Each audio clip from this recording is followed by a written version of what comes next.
చూస్తే మహనీయుల జీవిత చరిత్రను స్ఫూర్తిగా తీసుకుంటూ వారి ఆశయ సాధనకు కృషి చేయాలని వారి అడుగుజాడల్లో నడవాలని అదనపు కలెక్టర్ శ్యామలాదేవి తెలిపారు.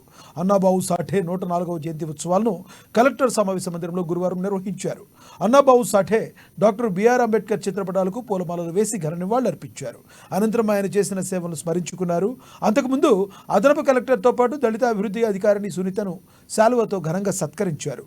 సమాజ హితం కోసం అన్నాబావు సాఠే అనేక రచనలు చేశారని అదనపు కలెక్టర్ శ్యామలాదేవి తెలిపారు. సాహిత్య రంగంలో రాణించారని పేర్కొన్నారు. అన్నాబావు సాఠే అధికారిక జయంతి వేడుకలు వచ్చే ఏడాది నుంచి జరిగే అవకాశం ఉందన్నారు.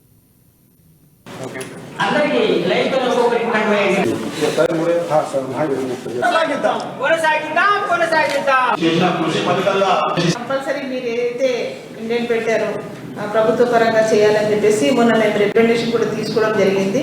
సో ఆ రిప్రజెంటేషన్ మేము ప్రభుత్వానికి తెలియజేస్తాము.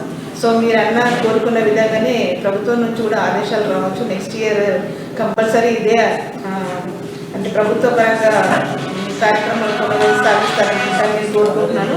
సో అలాగే మీ ఆశయం మేరకు ఏదైతే ట్యాంక్ బండ్ దగ్గర స్టాచ్యూ ఏర్పాటు చేయడం అనుకుంటున్నారో సో దానికి కూడా ప్రభుత్వ పరంగా మీరు కూడా చెప్తే మేము దానికి కూడా ప్రపోజల్ పంపించడం జరుగుతుంది. సో తను తక్కువ చదువుకున్నా కూడా అందరు వక్తలు చెప్పారు, చాలా బాగా చెప్పారు. ఎందుకంటే చదువు అనేదే కాదు, మనిషి అనేది చదువుతో పాటు సంస్కారం ఉండాలి.